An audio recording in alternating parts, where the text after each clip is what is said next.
Kata Polda Metro Jaya, ijazah sebagai barang bukti itu sudah disita. Hmm. Disitanya melalui pasal 39 KUHP, yaitu kita sebut evidence atau barang bukti. Evidence atau barang bukti itu berdasarkan pasal 39 KUHP, itu barang hasil tindak pidana, barang yang dilakukan untuk tindak pidana, atau barang yang dilakukan untuk membantu tindak pidana. Oke. Oke, ya. Nah, itu kan sudah disita. Hmm. Sitanya dengan berita acara penyitaan melalui konferensi persnya Projo. Pak Budi Ari bersama rekan-rekannya mengatakan bahwa, oh, Pak Jokowi udah nunjukin ijazahnya ke kami gitu. Ya, dan kami yakin ijazah itu asli. Pertanyaannya, berarti yang disita di Polda Metro Jaya apa? Ijazah siapa itu? Nggak bisa sembarangan main bawa lari sana sini, nggak bisa dong. Ini penegakan hukum. Assalamualaikum warahmatullahi wabarakatuh. Teman-teman semua, sudah lama kita tidak berjumpa dengan salah satu advokat yang jos, pengacara Bang Roy Suryo dan kawan-kawan.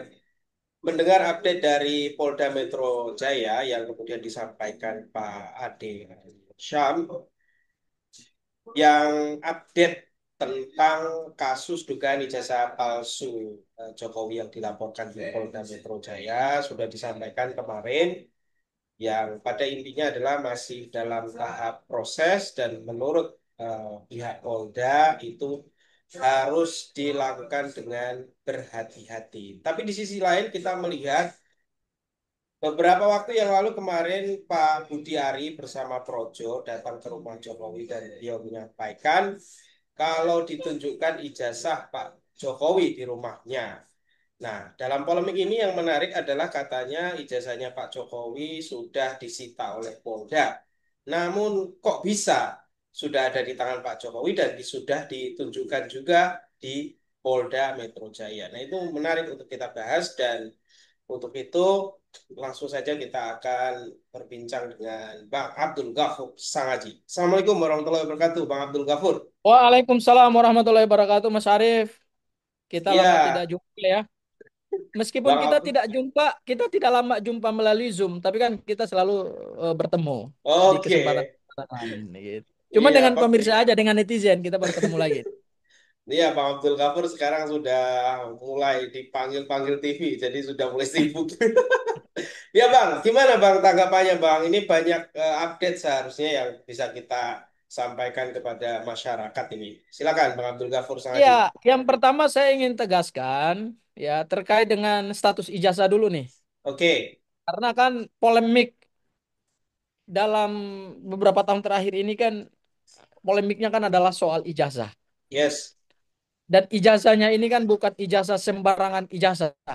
Hmm, Ini ijazah orang yang pernah berkuasa yang kalau kita sebut dalam hukum itu kualifikasi deliknya namanya delik propria artinya apa ya. itu? Delik propria itu adalah delik atau tindak pidana yang dilakukan bukan orang pada umumnya, tetapi Hmm, dilakukan oleh seseorang yang karena keadaan khusus atau karena situasi khusus oke. atau karena sesuatu yang melekat pada diri pelaku tindak pidana secara khusus. Hmm, Sehingga itu kita kualifisir sebagai delik propria dalam ilmu hukum pidana material. Ya, beda dengan delik komuna. Delik oke. komuna itu delik yang dilakukan oleh siapa saja, masyarakat pada umumnya. Tapi ijazah ini melibatkan seseorang dengan ketokohannya yang luar biasa gitu. Hmm, Ya, ini yang selama bertahun-tahun menjadi polemik dan nggak ada ujungnya gitu sampai hari ini. Nah, saya selaku anggota tim kuasa hukumnya Mas Roy Suryo CS hmm, itu melihat kok makin ke sini makin tidak jelas gitu loh arah penegakan hukumnya. ya. Kenapa tidak jelas? Kata Polda Metro Jaya, ijazah sebagai barang bukti itu sudah disita. Hmm, Disitanya melalui pasal 39 KUHP, yaitu kita sebut evidence atau barang bukti. Evidence atau barang bukti itu berdasarkan pasal 39 KUHP, itu barang hasil tindak pidana, barang yang dilakukan untuk tindak pidana atau barang yang dilakukan untuk membantu tindak pidana. Oke. Oke, ya. Nah, itu kan sudah disita. Mm-mm. Sitanya dengan berita acara penyitaan. Dan selama kalau disita, barang bukti itu kan masih ada di tangan penyidik, Betul. ya. Oke. Tiba-tiba kita mendengar kabar melalui konferensi persnya Projo, Pak Budi Ari bersama rekan-rekannya mengatakan bahwa, oh, Pak Jokowi udah nunjukin ijazahnya ke kami gitu, ya. Dan kami yakin ijazah itu asli. Pertanyaannya, berarti yang disita di Polda Metro Jaya apa? Ijazah siapa itu? Ijazah siapa? Ijazah Betul. duplikatnya kah? Tapi Ijazah nggak fotokopinya mungkin kah? diduplikat kalau ijazah, Bang. Lah, ya kan kita nggak tahu. Ini kan Iya, pertanyaan. iya, iya, iya. Bisa ijazah fotokopi kah? Ijazah duplikatnya kah? Atau ijazah siapa? Karena kalau barang bukti ada di Polda Metro Jaya, itu kan barang bukti itu dalam kekuasaan penyidik. Mm-mm. Dan disitanya menggunakan berita acara penyitaan. Kok bisa tiba-tiba ada di tangan pelapor lagi? Ada yang Betul. mengatakan begini, ada yang mengatakan, ini termulnya nih ya, mengatakan begini. Loh kan itu punya Pak Jokowi. Kapan saja dia bisa tarik dong. Oh. Ya, secara common sense kelihatannya benar, secara common sense. Mm-mm. Tapi secara hukum salah. Kenapa? Karena barang bukti kalau sudah disita atau evidence kalau sudah disita, nanti dikembalikannya nanti. Kapan pengambilannya? Kapan pengembaliannya? Kan gitu, Mas Mm. Arief kan pasti nanya. Betul, betul. Netizen-netizen juga kan netizen-netizen juga pasti pengen tahu dong Mm, cara mm, mm. mengembalikan barang bukti. Cara mengembalikan barang bukti itu diatur dalam pasal 46 KUHP. Satu, nih satu nih. Ya, Ketika penyidikannya dihentikan, baru barang bukti itu dikembalikan kepada yang oke. punya barang bukti atau kepada yang punya dokumen. Kalau dihentikan, kan belum dihentikan, Betul. kan prosesnya masih berjalan. Kedua, kalau penuntutannya dihentikan oleh penuntut umum. Ketiga, kalau perkara naik kepada tahap persidangan, baru nanti pengembalian barang bukti itu menggunakan amar putusan majelis hakim. Hmm. Nggak bisa sembarangan main bawa lari sana sini, nggak bisa dong. Ini penegakan hukum pro justisia. Ini penegakan hukum. Bukan besok saya pinjamin terus lusanya saya tarik lagi, Ditarik nggak lagi ya. begitu. Nggak bisa begitu. Artinya harusnya Nah, masih ada di nah, Polda ya, Bang? Harusnya masih ada harusnya di masih ada di Polda. Polda. Oke. Harusnya masih ada di Polda. Karena hukum sudah mengaturnya demikian. Oke. Kenapa gini? Kenapa? Pertanyaan kuncinya gini. Ini pertanyaan filosofis ya. Hmm. Kenapa barang bukti itu tetap harus di Polda dan tetap harus ada di penyidik? Hmm. Karena barang bukti kalau sudah disita dan diperiksa, kemudian dikembalikan lagi, kan barang bukti bisa mengalami perubahan. Oh, betul. Saya ambil contoh begini. Saya ambil contoh nih, ya. Barang bukti misalnya barang bukti berkaitan dengan racun. Botol misalnya, botol tuh ada di dalamnya ada minuman yang mengandung racun. Diuji di forensik, di laboratorium forensik. Kemudian setelah diuji kan dilakban. Ya, betul. Dilakban, kemudian ada yang bilang begini, Pak, barang buktinya kami pinjam ya. Begitu dipinjamkan, ternyata kadar racunnya diubah. Kan bisa.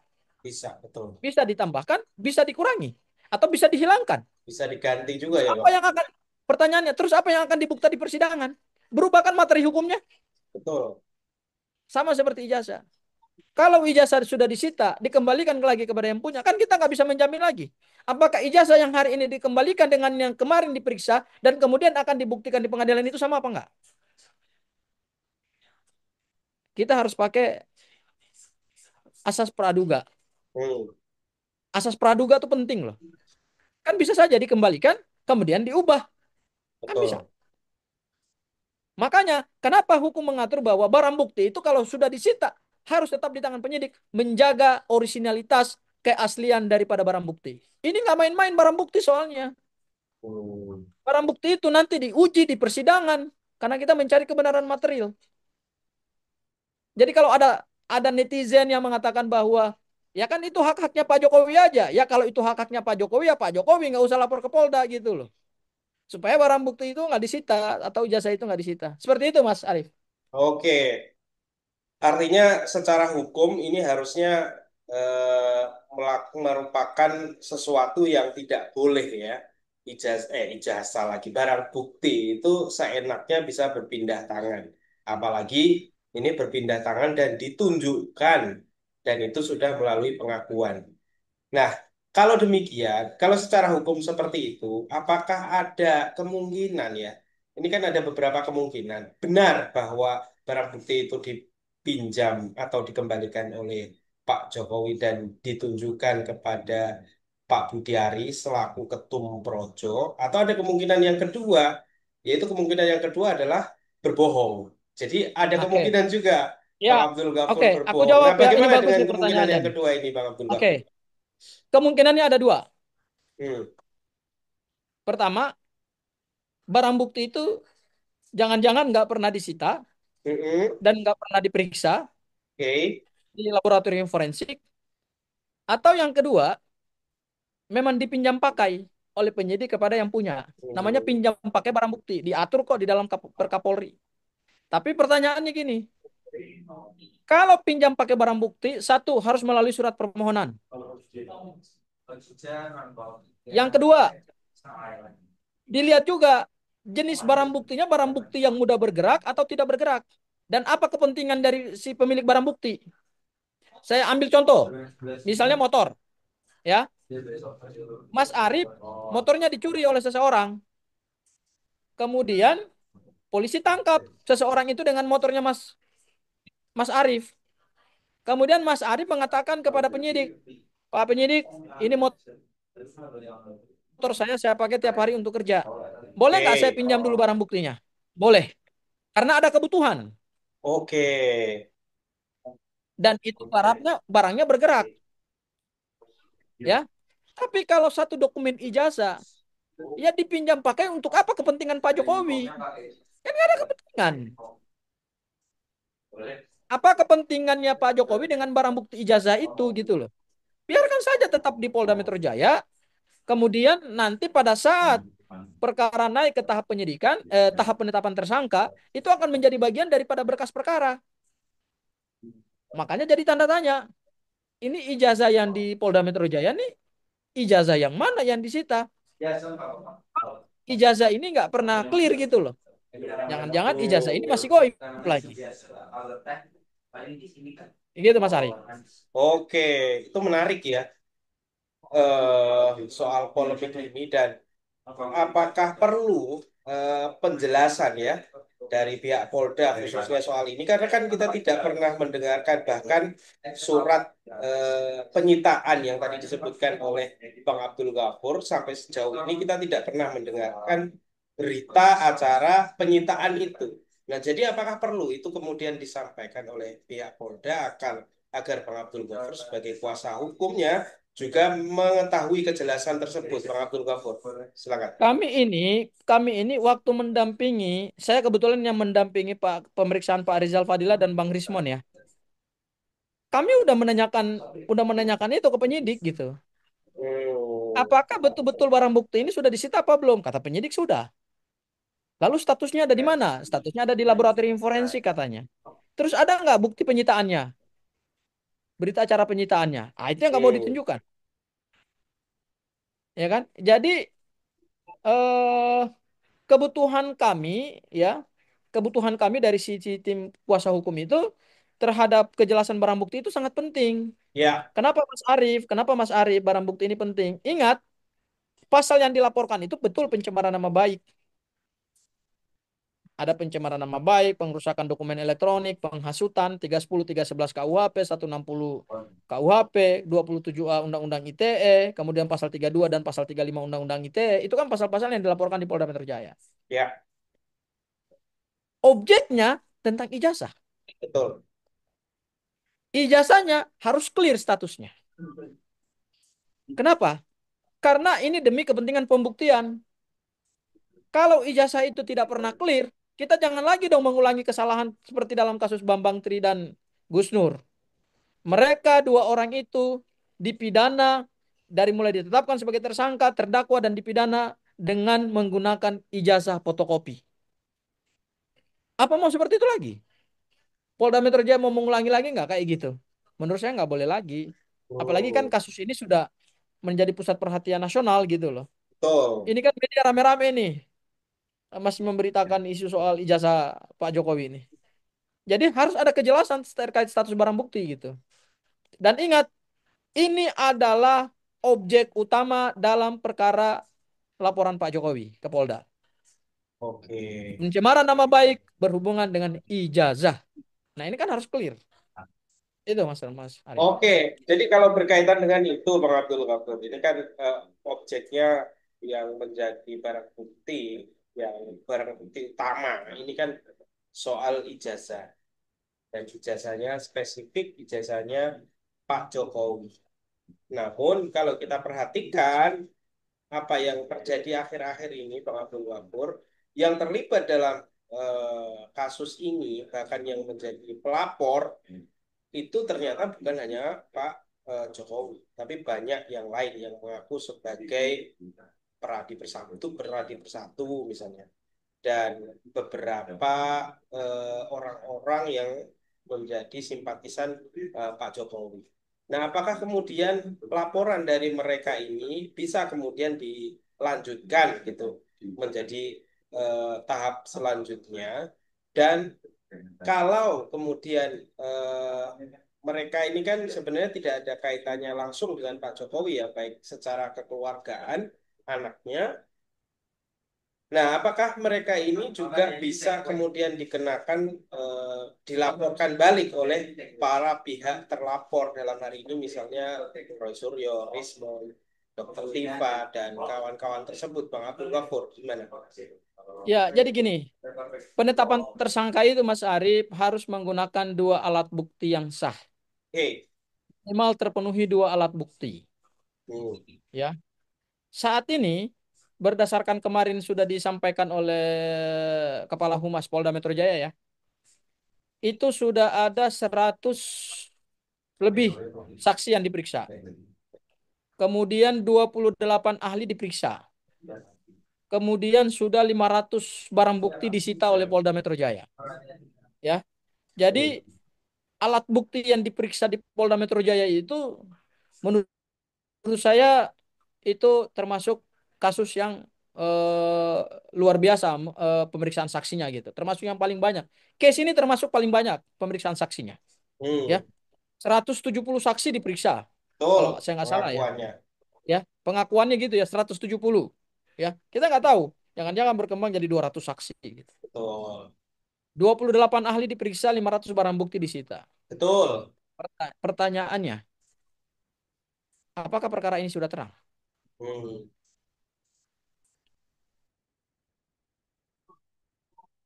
Saya ingin mengutip satu asas di dalam pembuktian, hukum pembuktian. Asasnya begini. In criminalibus, ya, probantiones deben esse luce clariores. Apa itu?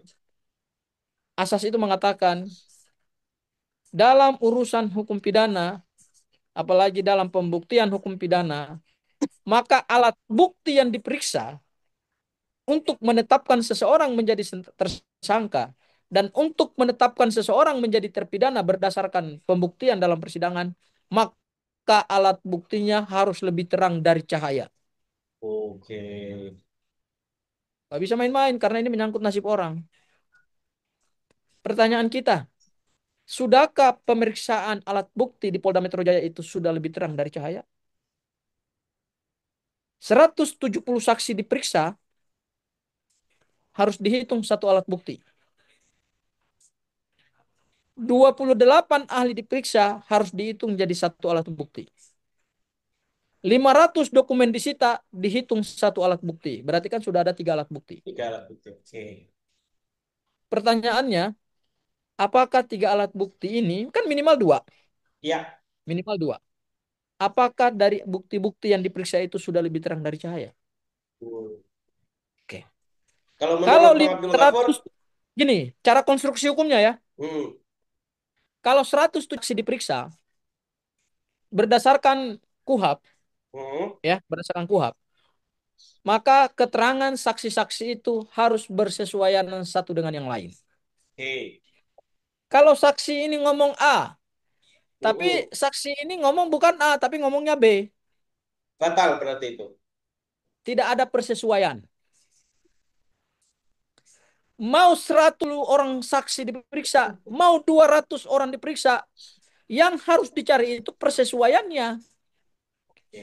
Pertanyaan kita, kenapa kok sampai penyidik mau meriksa sampai 107 orang gitu? Saya juga Hmm. bingung juga kalau 100 nanti kalau dihadirkan di persidangan, berapa bulan kita bersidang gitu loh. Hmm. Berarti ada kepentingan apa gitu loh. Betul. Apakah belum terang gitu loh dari keterangan-keterangan saksi itu gitu. Cukup 2 orang atau 3 orang aja kan cukup. Tapi kenapa 100 orang? Ini yang sama-sama sama sekali saya aja selaku selaku orang yang berpraktek hukum aja itu nggak bisa membayangkan 100 orang itu kalau dihadirkan di persidangan gimana meriksa mereka gitu loh. Iya, iya, iya, iya, iya, Seratus iya. tujuh kan berarti nih Hmm. Hmm. Hmm.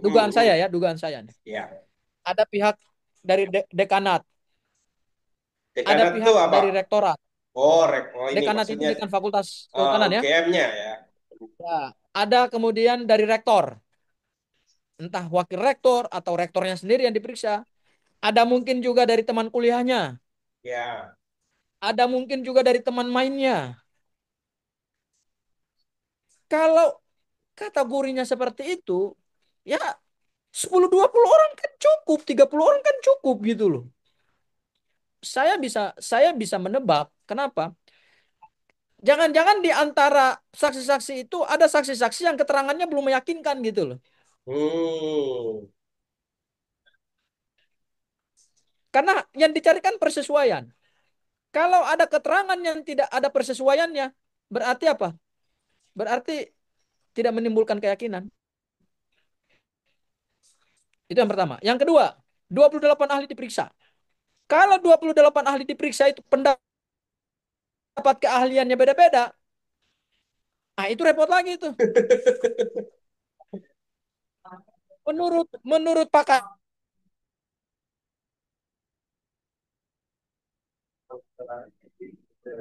mana aja tuh? Yang pasti kan nggak ada ahli dukun kan? Ya, ya. Atau ahli yang nebak-nebak pakai kartu itu namanya apa tuh?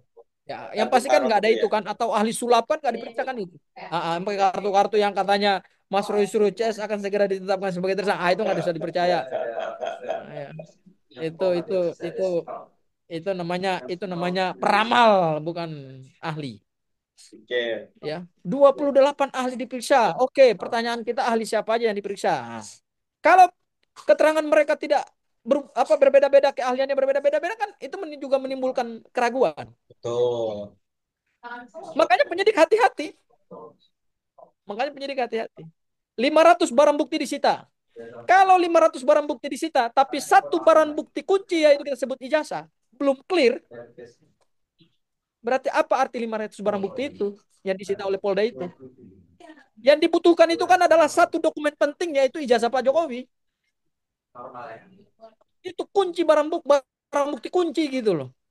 Kalau sampai hari ini aja belum ada kejelasan terkait dengan barang bukti ijazah Pak Jokowi, apakah kemudian sudah ada keyakinan bagi penyidik untuk segera menetapkan tersangka gitu? Saya mendengar langsung kemarin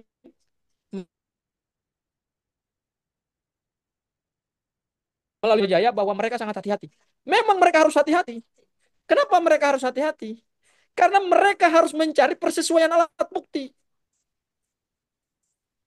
Karena perkara ini kan tricky banget gitu loh. Apakah penyidik harus menetapkan Mas Roy Suryo sebagai tersangka ataukah membebaskan mereka? Dan kalau membebaskan mereka, dampaknya luar biasa. Apa dampaknya Bang Abdul? Jokowi bisa dilapor balik. Oke. Makanya penyidik hati-hati. Penyidik hati-hati karena mengkonstruksikan peristiwa pidana itu dengan bukti-bukti yang sudah 170. Sebenarnya kalau menurut saya dari 100 alat bukti aja, saksi aja sebenarnya, aduh, 2 saksi aja cukup kok, 3 saksi aja cukup.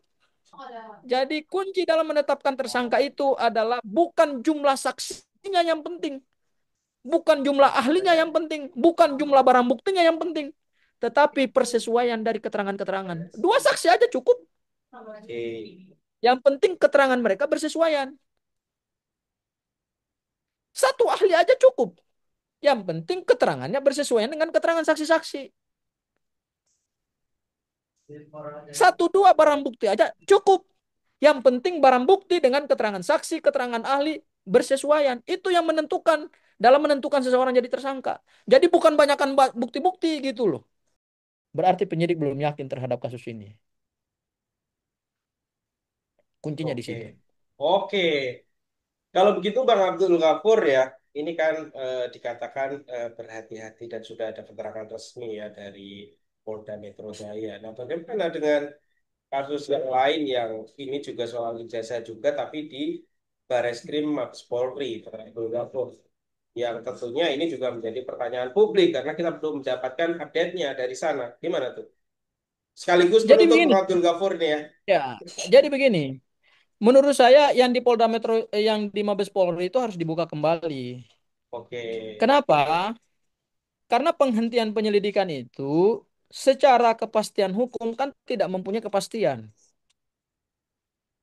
Penghentian penyelidikan atau SP2 lidik itu bukan berarti kasus ijazah berhenti selama-lamanya. Enggak dong. Hmm, Mas Roy Suryo CS sekarang kan sedang mengumpulkan salinan-salinan dokumen yang didapatkan dari KPU RI, betul. KPUD Solo, KPUD DKI.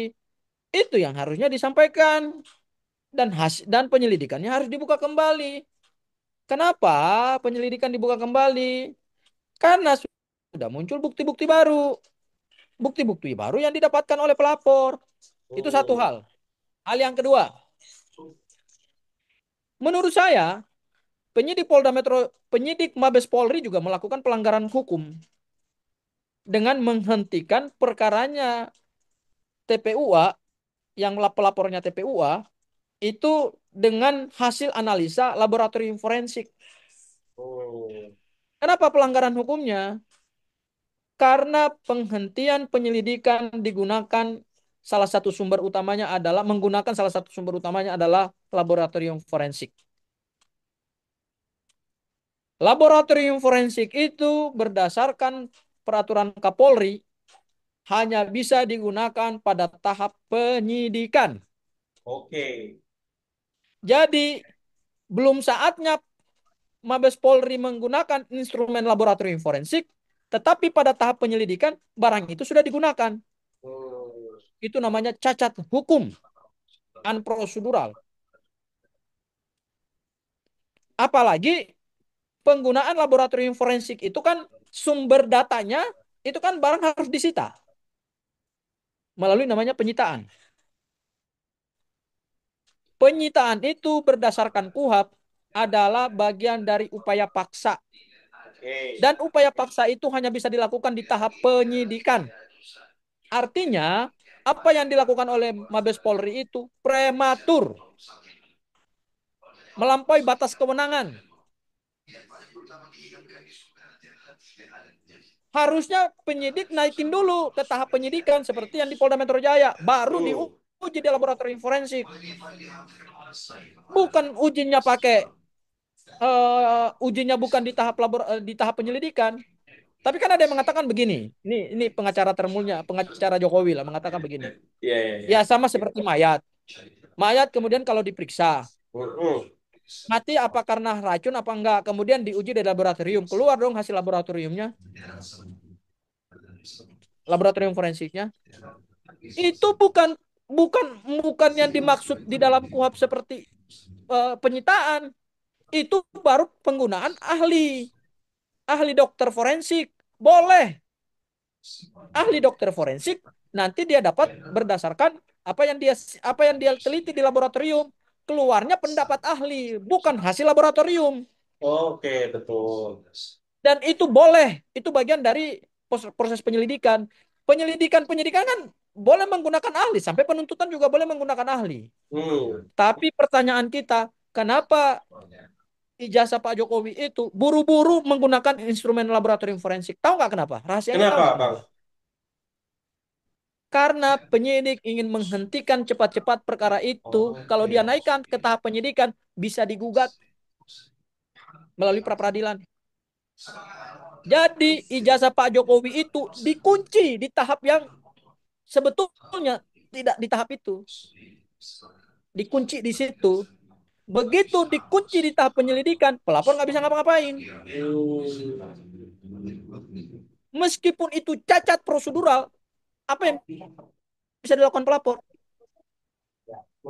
Akhirnya apa? Kita dihadirkan, kita dihadirkan satu proses penegakan hukum yang cacat prosedural, yang cacat kuhap, cacat due process of law. Ini penegakan hukum yang sangat-sangat tidak sesuai dengan prinsip-prinsip kuhap gitu. Ya. Oleh karena itu, ijazah Pak Jokowi di Baris Krim Polri harus dibuka kembali. Karena Oke. penyelidikan yang dihentikan itu tidak mempunyai kepastian hukum apapun dan tidak menjawab keraguan.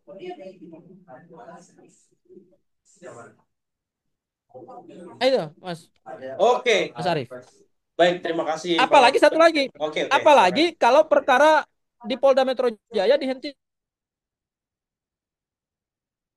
oleh penyidik, Pak Jokowi akan jadi sasaran baru. Oke, Pasti akan gimana? dilapor balik oleh Mas Roy Suryo. Oke. Jadi ini masih banyak sekali kemungkinan yang terjadi ke depannya ini ya, Bang Abdul Ghafur ya. Seperti pemaparan-pemaparan yang tadi dijelaskan di awal tadi ya, Bang Abdul Ghafur ya. Sampai hari Kalau, ini saya lihat penyidik hmm, masih ragu, penyidik masih ragu. oke. Ragu bukan karena apa-apa, ragu terhadap alat bukti. Masa 170 orang diperiksa nggak ketemu gitu loh. Mungkin sih udah ketemu, tapi keterangan yang lain meragukan lagi kan gitu. Bisa, bisa.